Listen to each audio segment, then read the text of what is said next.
എൻ്റെ പേര് ബിപിത എന്നാണ്. മോൻ എൽദോ ഡിവൈൻ ഇവിടെ ടണലിൽ തന്നെ പ്രൈമറി സെക്ഷനിൽ പഠിക്കുന്നു. അവന് 9 വയസ്സാണ്. അവന് ട്രൈസോമി 21 എന്ന് പറഞ്ഞിട്ടൊരു ജനറ്റിക് ഡിസോർഡർ ആണ് മോനുള്ളത്. അവന് 4 വയസ്സായി തന്നെ നമ്മൾ നോർമൽ സ്കൂളിൽ ചേർത്തു.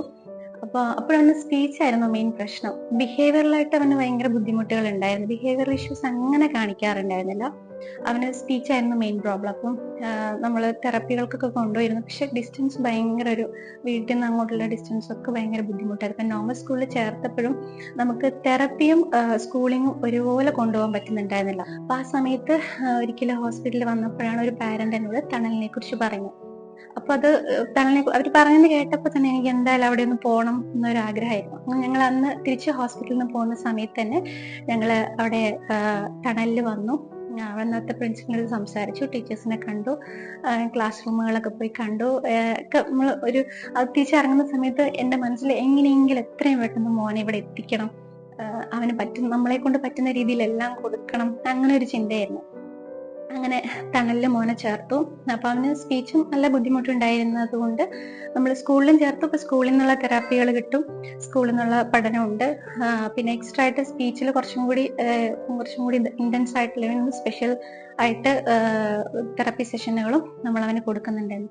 പിന്നെ അവന്റെ സ്പീച്ച് ലെവൽ എന്ന് വെച്ചാല് നമ്മൾ അവിടെ ആയിരുന്ന സമയത്ത് അവൻ വാക്കുകൾ പറയും, പക്ഷെ അവൻ അതിനെ കൂട്ടി യോജിപ്പിച്ച് വാചകങ്ങളാക്കാൻ നല്ല ബുദ്ധിമുട്ടായിരുന്നു.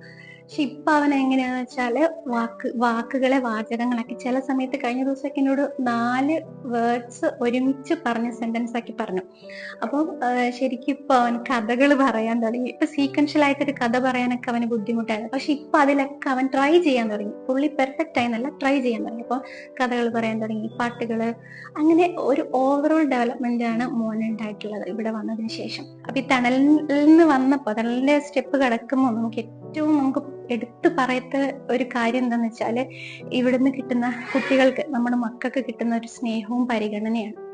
അപ്പൊ എപ്പോഴും ഞാൻ ചിന്തിച്ചിട്ടുണ്ട്. കാരണം വേറെ എവിടെ പോയാലും, നമ്മൾ അവിടെ ആയിരുന്നപ്പോഴും അവിടെ സെന്ററുകളിൽ പോകുമ്പോഴും അവിടുത്തെ നമ്മൾ പുറമെ പബ്ലിക്കിൽ ഇറങ്ങി ചെല്ലുന്ന സമയത്തൊക്കെ ഇവരെ ചേർത്ത് പിടിക്കുന്ന ആൾക്കാർ വളരെ വളരെ കുറവായിരിക്കും.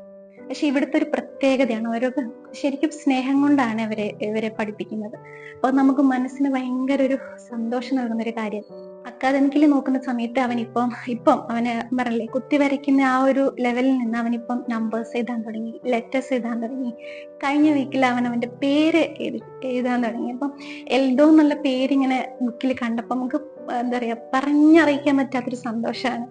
അപ്പം ഒന്നും ആവില്ല എന്ന് പറഞ്ഞു കൊടുത്തു. ഇപ്പൊ 1 ഇയറിൽ അവൻ അത്രത്തോളം ഇമ്പ്രൂവ്മെന്റ് വന്നു. അപ്പം ഇതിന്റെ ഫുൾ ക്രെഡിറ്റ് ഞാൻ കൊടുക്കുന്നത് ഇവിടുത്തെ ടീച്ചേഴ്സിന്. അത് അത്രത്തോളം അവരെ എഫോർട്ട് എടുത്തിട്ടാണ് അവരെ ഓരോ കാര്യങ്ങൾ പഠിപ്പിക്കുന്നതും.